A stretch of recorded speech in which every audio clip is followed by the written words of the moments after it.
On January 29th at 8:48 p.m., disaster struck when American Airlines Flight 5342 collided with a Black Hawk helicopter doing a routine training exercise. It was really tragic because there was complete loss of life.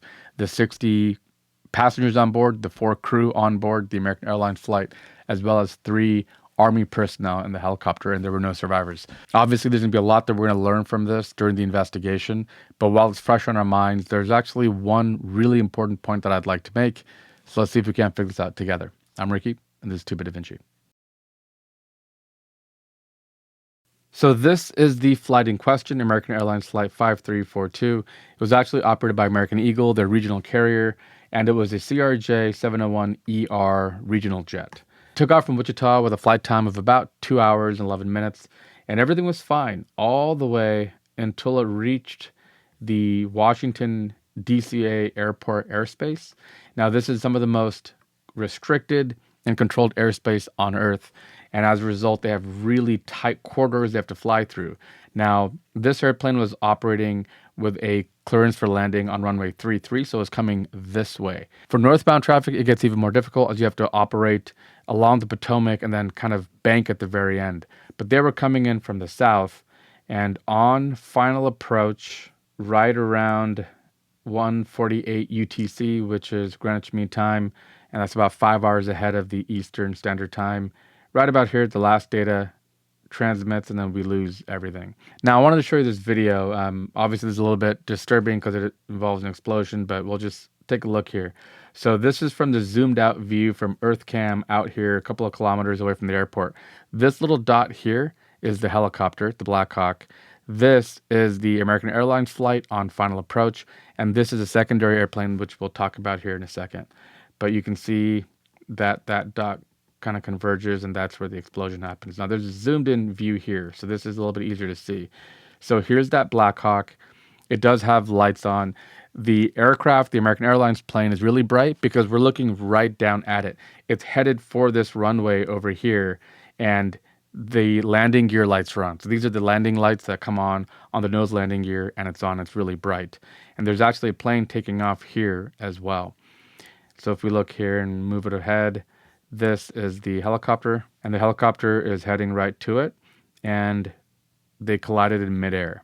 This is a picture of the wreckage of the airplane. You can see that the helicopter and the plane are kind of entangled. First responders have been hard at work trying to recover what they can. They were in the Potomac, in the river, in freezing temperatures, trying to see if there's anybody that they could rescue. But unfortunately, it was not the case. There were no survivors. If we look here, this is a little diagram of the route that the helicopter was on, the Black Hawk. And this here was the American Airlines flight. Again, following their very tight corridors in some of the most congested airspace in America, they bank on their final approach, and this is the runway here that they're headed on, and the collision happened right around here. Before I get into why this is so congested, which is going to be most of this video, let's just kind of review what else we know. This is looking at the minutes before the crash, and this is playing, not exactly real time, but you can see that these are the different inbound flights that are coming in, and you can just see there's flights taking off, there's flights coming in, and that's when the crash happened over here. And you can see that every plane is being diverted now. All these planes have been told to go to other airports, and you can kind of see that the airport has been shut down and nothing else happened after that.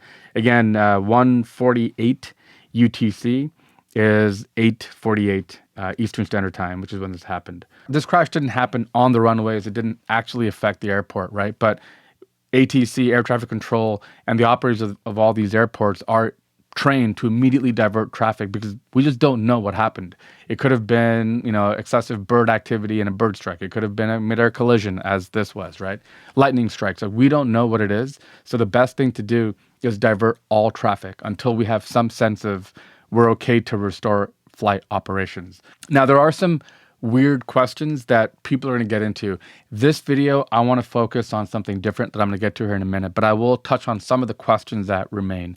One of them is that the corridor that the Black Hawk was operating in has really tight restrictions on the mean sea level that they can fly at, like the ceiling of operations. And it's normally around 200 feet. And the reason is because we have air traffic potentially coming, taking off and landing above and below that. And this particular Black Hawk report said we're flying closer to 300 to 350 feet, which would have put it on a collision course. That could have potentially been a false reading in the instruments with the altimeter. We just don't know. But the way to look at this is, first you have to kind of look at the different things. There's the environment, right? There's the machinery, there's the machines, and then there's the people. Here, in terms of environment, the weather was good. Winds were around 15 or 20 knots, which is not a problem for either the helicopter or the aircraft. And so the weather wasn't really an issue. The machines didn't appear to have any issues. There were no maydays or any other warnings issued by any airplanes in the vicinity at the time. And as you saw, the American Airlines flight was on final. It was on glide slope. It was coming in. It was holding a steady course. And seemingly the helicopter seemed to have collided with it. Now, obviously, the black box hasn't been recovered just yet as the time of this recording, which is January 30th. Luckily, the part of the Potomac where this all happened is pretty shallow, so they're going to be able to get in there and look at that. But preliminarily, what we do know was that there was some air traffic control communication. They told the Black Hawk, "Do you see the aircraft that's in your pattern?" And the Black Hawk pilot responded, "Yeah, we got them." But if you remember in that video, the really tragic part, they might have been referring to this other aircraft up here. So they might have missed what was right in front of them, especially because while that looks really bright to us, that's because we're looking right at the landing gear lights. It wouldn't be quite as bright from the pilot. And they might have been talking about this plane over here. I actually got my private pilot license in 2008. I let it lapse. I didn't keep it. It was a little bit stressful. But I really wanted to fly. I actually wanted to be a Navy fighter pilot at the time. And so when I got my private pilot license, I remember thinking just how stressful it is to be up there, especially if you don't do it very often. Like, I was still pretty amateur. Probably had about 50 or 60 flight hours. But when I was up there was so much to go through, right? Between communications with ATC, all your flaps and landing gear settings and everything else, making sure your configurations are clean, and then flying the airplane and keeping visual flight rules. So the Black Hawk was flying in visual flight rules, which means that they were responsible for visually making connections to what was going on and not just flying by the instrument, which is what you do normally at higher elevations and everything else. When you're flying, one of the first things they tell you, one of the scariest things is a mid-air collision. Because you can try this experiment at home. Take something far away and look at it like an arm's reach away, right? You'll see that if you take it now and put it at half the distance from arm's reach, it barely seems any bigger. It's very imperceptible. And then if you take it in half again, all of a sudden the final little bit is when it becomes really big, right? It's just the angle at which you're looking at. So if you see an airplane at 5 knots or so, it looks like this little blip in the sky. All of a sudden now it's at 2.5 knots. It's come halfway the distance between you and it. It's imperceptible almost. It doesn't look that much bigger. And then all of a sudden when it gets really close, it just becomes massive all at once, right? That is one of the real hard perceptionary things that make it difficult to fly, especially in VFR flight rules. It's tricky. That could have been a mistake or something that happened. Again, we'll know more, but we do know that the air traffic control was aware of this kind of collision course, told the pilot about it. The pilot confirmed, yeah, the aircraft is in sight. And then by the time any further communications happened, it was too late. So we'll know more, though, when the black box data is recovered. I wanted to make this video because what normally happens is there's a lot of interest in things like this when it happens. But the NTSB, who's now on the scene, they let the first responders tackle potential for saving lives first. And now they've had one full day now to get into this. They've started their investigations, and we will have more answers on what happened and what we could do to mitigate this, right? But the reality is, I used to actually work on this mishap response team for the Navy. I think the last one I did was in 2011. There was a F-18 crash in El Centro. So I remember kind of the adrenaline and the rush of getting there and looking at what happened and trying to piece things together. But then it was like 5 or 6 months until we had our report. And by then, people barely even remembered what happened. And that's going to happen here as well. So while this is fresh on everyone's mind, I wanted to bring something to your attention. Check out this post here on X. I just saw this, and I've had actually the same exact reaction. Kyle Sawelski says, I took this video 6 days ago leaving Reagan International Airport and thought it was kind of crazy seeing all these choppers right next to us. I wonder if it was something like this that caused the collision tonight. I've actually flown into Reagan and to the DC area in general probably 20 or 25 times. I used to work out of a place called Potomac River, Maryland. Here, this is the flight test center for the Navy. So I used to fly in and out of this airport quite a lot, and I had the same reaction that Kyle from X had. Every time I've flown to DCA, it was two things at the same time. One, it was amazing. There was never an airport I've ever seen where you'll see, I remember seeing V-22s one time, or helicopters, military planes, and you're just flying in the middle of it. It feels like you're on a safari of exotic, cool aircraft. It's cool. But then I have that same thought. It's like, man, this is kind of insane. There's a lot of activity happening. Civilian airliners use what's called VHF, which is very high frequency for communications. Military normally uses UFF, which is ultra high frequency for communications. And so there's this orchestrated dance of air traffic controllers who have to keep all of these different things in mind and keep everybody safe. I want to just show you how close this is to everything. Here is the White House, okay? This is the White House right here, okay? We're talking about 5,000 meters, so about 3 miles from the White House, right? Here's the Capitol over here, right? About 3 miles. And it's even closer to the Pentagon. So DCA, which is Ronald Reagan International Airport, is about under 1.75 miles from the Pentagon. So what we've done is we've built this airport, and I'll tell you why they built this here in a minute. We built this airport in the heart of the American military government apparatus. At the very heart of it, this is where we have civilian flights flying in and out of. About 12 million passengers a year fly through DCA. And to me, that is kind of insane. I actually fly United. So the United hub is Washington Dulles International Airport over here, about 25 miles away from DC. I bring this up because I was actually just there. I went to Pax River, Maryland in December of 2024, just a month and a half ago, to my old Navy boss's retirement party. And I flew into Dulles. I made the huge mistake of landing at 6 p.m. And it took me an hour and 10 minutes to travel 12 miles. This gets to the reason why people prefer flying into DCA. It is very centrally located. You can imagine all the dignitaries, government employees, contractors, military personnel. If you were going to pick to fly in, you'd want to fly to DCA because it's so conveniently located. Also, one little story that I heard was that the crew of the Black Hawk was a crew of 3. So normally that's the minimum size you need. That's totally fine to fly a Black Hawk with 3 people. But normally there's a crew of 4. They were doing a training exercise to evacuate important personnel, military personnel, dignitaries, whoever the case might be. And so they were using night vision goggles, which do help you to see better in low light conditions. But I mean, this is a very highly lit area. It could potentially be distracting or potentially even harder to see. And your situational awareness, your periphery, your field of view could be compromised and stuff. One of the really staggering statistics that I read recently is that 1 in 3 of our military personnel that pass away, it happens in training or in exercises and not actually in the field. So 1 in 3, that's an insane number. And this ties into why I think there's a bigger problem that we probably need to address. To me, the fact that we have this civilian airport under 2 miles from the Pentagon and under 3 miles from the White House is absolutely insane. I can't believe this airport was ever made. Let me share a little bit of perspective with you. This is Beijing, all right, the capital of China. And they have 2 airports, actually, but they're about, on average, 25 miles from the heart of the capital, right? And I don't know why I picked Beijing and Russia. This is the Russian airport.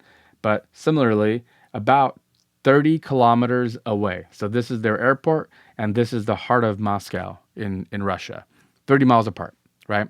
That to me sounds like a healthy separation. And that would be Dulles International, like I mentioned, which is a United hub that I fly into all the time. I probably fly through Dulles 5 or 6 times a year, and it is almost exactly 25 miles. Yeah, about 35 kilometers, 25 miles from DC. So I would propose that we give DCA to the government, to the military. DCA should be used for dignitaries, military personnel, joint chiefs of staff, the president. It should be a military operational airfield, and we should not be doing civilian flights into DCA. This helps everyone involved. First of all, I mean, like terrorist attacks and stuff. After 9/11, they really tightened the air corridors into DCA. So you don't just fly over stuff. You have to fly along the Potomac, and you have all these really strict flight rules.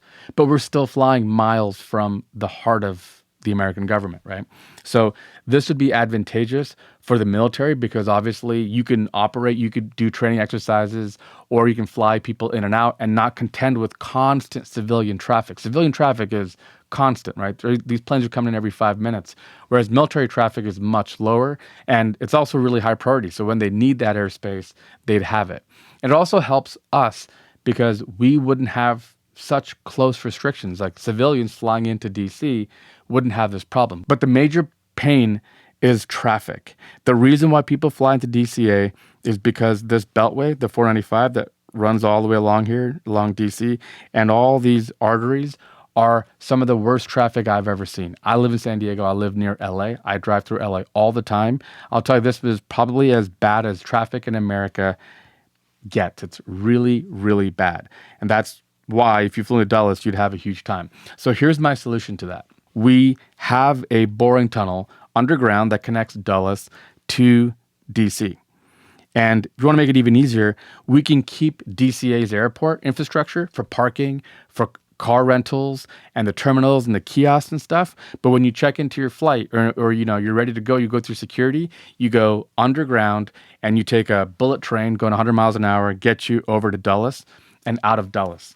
Now, I've thought about this a lot because, like I mentioned before, I can't believe DCA was approved and operational. It's hard to imagine that just from a national security perspective, from like air management, that it just seems like a tough pill to swallow. So I've kind of pulled this up and thought about this a little bit. Here's a list of the busiest airports in America, okay? Number 1, Hartsfield-Jackson, Atlanta, the massive Delta Airlines hub, right? You have LA's number 2, LAX, okay, Dallas-Fort Worth. All the way down here is DCA, right? Ronald Reagan, the airport in question. And it carries about 12 million passengers a year. Interestingly, San Diego, which is a single runway airport. San Diego is the busiest single runway airport, I think, in the world. It carries around the same, 12 million people. And Dulles is even less than San Diego at 12,073,000 people. I bring this up because Dulles has the potential to take on that extra 12 million. So their 12 plus other 12, 24 million passengers, that would put it in line with San Francisco International Airport. Again, by the way, SFO is 15 miles south of SF. It's not in SF. That's a really common thing. It's not really that common that you have airports like right in the heart of the city. And it's not just any city. This is DC. This is the capital. It's a center of America. And we could make that shift. Now, if we did that, all we would have to contend with, and the real drawback to that is, of course, the traffic, which nobody wants to deal with. I've dealt with it, just dealt with it a month ago. But if we had a underground bullet train, basically connecting DCA as it is today to Dulles, and then we reinvest and we upgrade Dulles, which, as I'm making this point, I have to admit, I absolutely dislike Dulles. It's a horrible airport. It is old. There's really bad infrastructure. Like when you check in here, up here, you have these old diesel big trucks that take you to your gate, which is insane. Any modern airport would have like a monorail or some sort of automated rail system, and you don't have to burn fossil fuels. It's crazy. But yeah, it's these loud, obnoxious things. You're contending with cross traffic and everything else. It's a huge mess. But what better reason to actually upgrade this? Now, the other reason why Dulles is a good option for this is they have over 2-mile-long runways, and they have 2 of them here, and then a third one over here for shorter planes. So like that Bombardier regional jet would have maybe even be able to fit in this one. But you have room for the bigger aircraft, A380s can land here, for example. And it's well poised in terms of land. And because of all these runways, like I mentioned, they have the same amount of yearly passengers as San Diego, a one runway airport. So they potentially have the capacity to increase this to that level. So if we did that, we would move the nation's capital airport. We could rename it. Every time I say Dulles, as a United flyer, this is an airport I contend with often. I fly through Dulles all the time.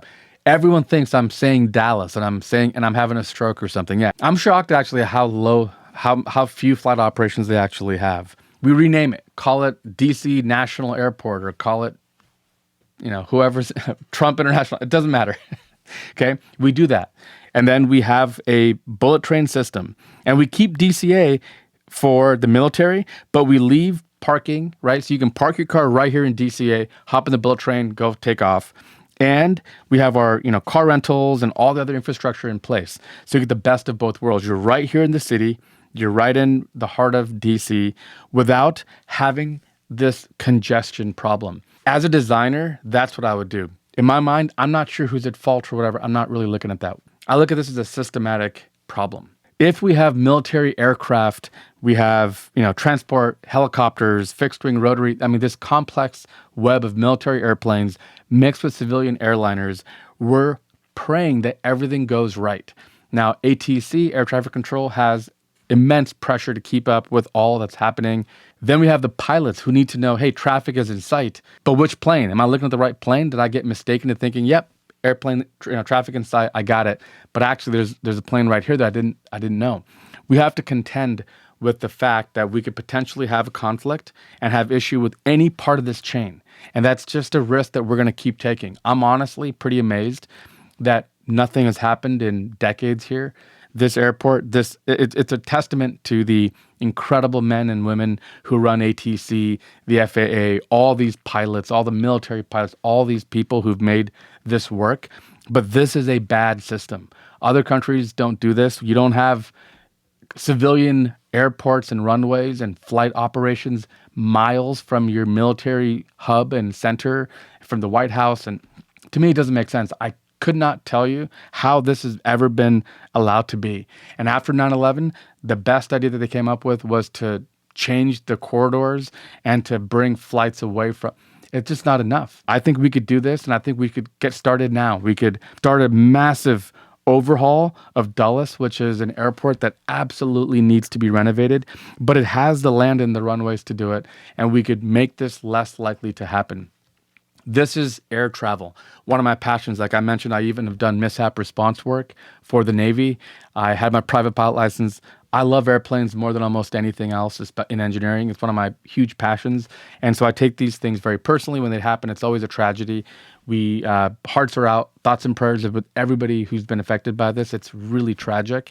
And we'll know more, in terms of the fine, minute details. But I'm not even thinking about the fine, minute details when we have this massive thing hovering over us. The fact that this runway and this airport situation just does not make sense. I understand the traffic, but we can solve that, right? The engineer in me says underground bullet trains running on a track, right? Just back and forth all day, 5 minutes apart, just have them zipping back and forth. Makes that easy. And then when you pop up your head out, you're in DCA, just like you were before. But now you're 25 miles away from the heart of the capital, right? Like Beijing does it, like Moscow does it, like most people do. I think that is a systemic solution that we should 100% be employing. Thank you guys so much. Appreciate you. Don't forget, check out tubedavinci.com. You can support what we do as a member. We have courses, we have giveaways, a lot of stuff always happening. We really appreciate all of you, and God bless. We'll talk soon.